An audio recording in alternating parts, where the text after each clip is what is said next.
Hey guys, Jay with the Douchebag Brigade here, and today's video is going to be a little bit of an interesting pick. It's actually got to do with the newest video put out by Nyarly and Fither, and boy, they did a great breakdown. This will be a lot shorter than theirs was. They actually did an awesome video about what would happen if you put up the Persona users versus a lot of the Devil Summoners. And what I mean by Devil Summoners is a lot of the characters from the Shin Megami Tensei games, whether it's Megami Tensei, Shin Megami Tensei, Devil Summoner, which is like the Raido Kuzunoa games, and Demi Fiend. Like, what would happen if they actually went head to head? And they had a real good discussion breakdown about the levels of power of, certain Devil Summoners compared to others, as well as Personas versus other Personas. And they did a lot of basing their thoughts on feats, which are definitely important, and also overall, numbers. Because when you come to break it down, being able to only have one persona at a time out on the field isn't quite the same as being able to summon multiple demons, especially for those that most SMT games you also fight yourself. So it's like having a 4-on-1 when you think about it. And for the most part, I was in agreement with what they were talking about. But so they got to one part where they were saying who would be the strongest out of everybody, one-on-one, like who is the top pick. And I'm thinking about it now, and I think that their answers were wrong only because I think they probably overlooked some of the older games. And what I mean by that is, if we take things from a numbers perspective, we all know I'm on a Majin Tensei 2 kick. Like, I've been going at it pretty obsessively. I've been having the time of my life with it.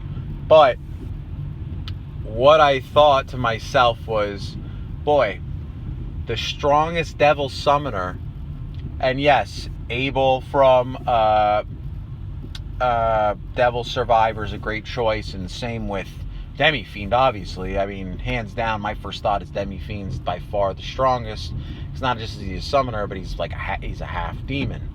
But then I took a second to think about it some more, and the main character in Majin Tensei, as human as he is, let's say, he would be the strongest Devil Summoner based on the rules of what Nyarly and Fither were talking about.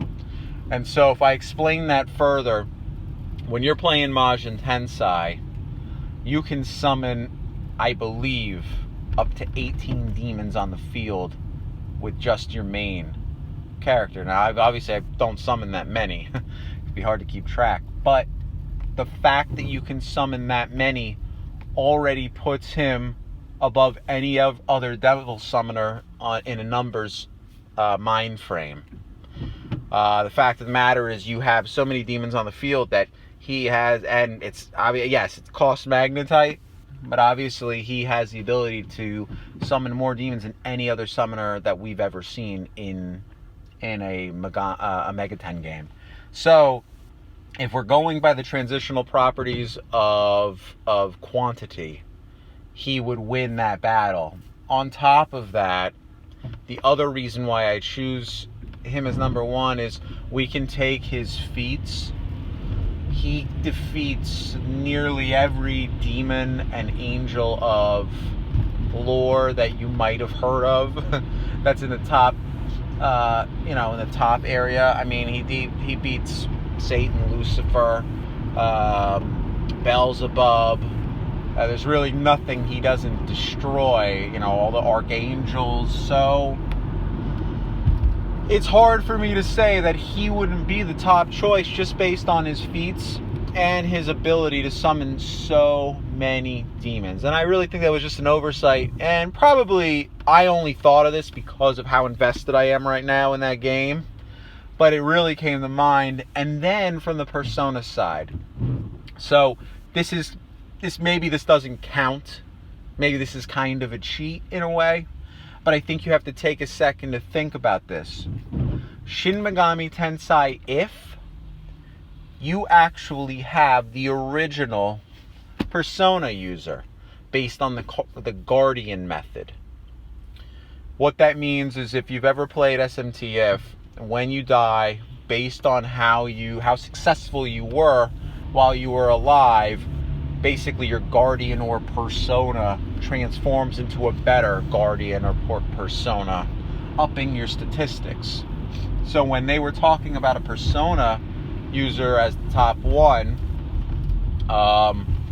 they basically put that based on either the ability of the Persona that they were able to conjure up, or based on that actual character's feats. And that makes a lot of sense.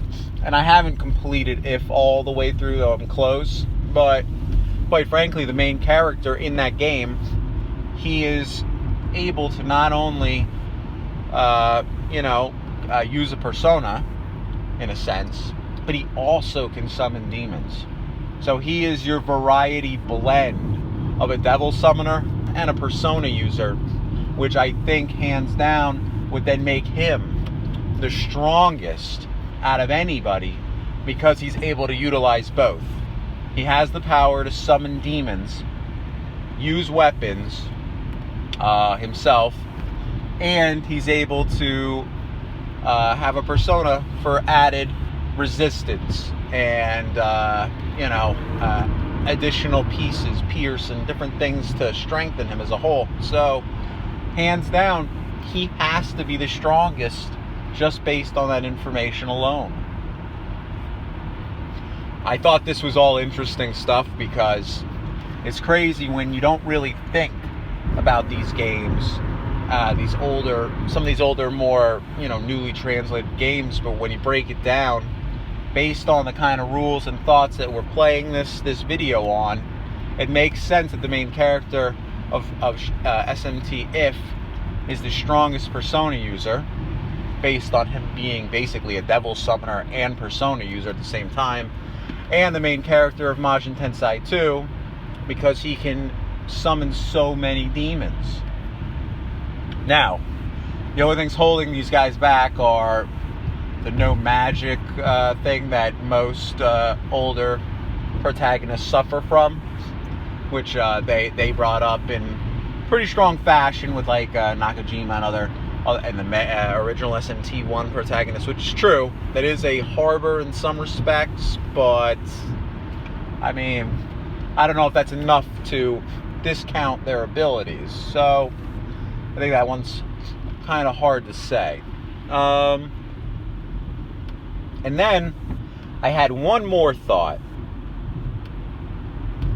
The main enemy in If created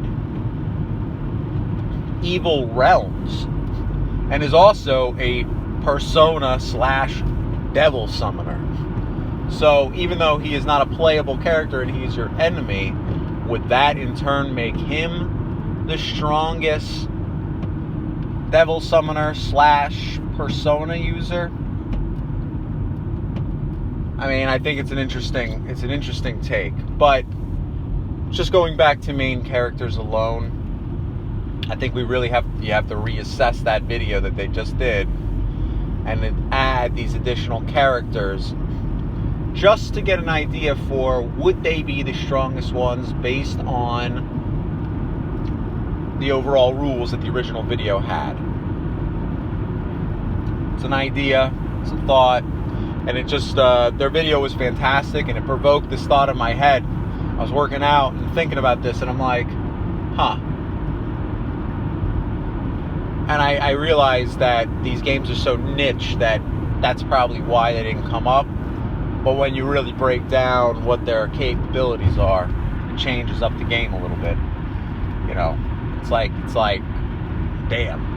Talk about the most powerful people in a game in a game franchise, and it really, like I said, it changes up the game. And so I don't know. That's my thoughts. You know, let me know what you think. I'm gonna link to the original video in the description, so this way you understand where this video is even coming from. And you let me know if you agree, disagree, if you have experience with those games. And you know, certainly leave your comments, likes, dislikes below. And please subscribe and follow me on Twitter as well. That's usually how you can get links to different things that I'm doing. And yeah, I'm out.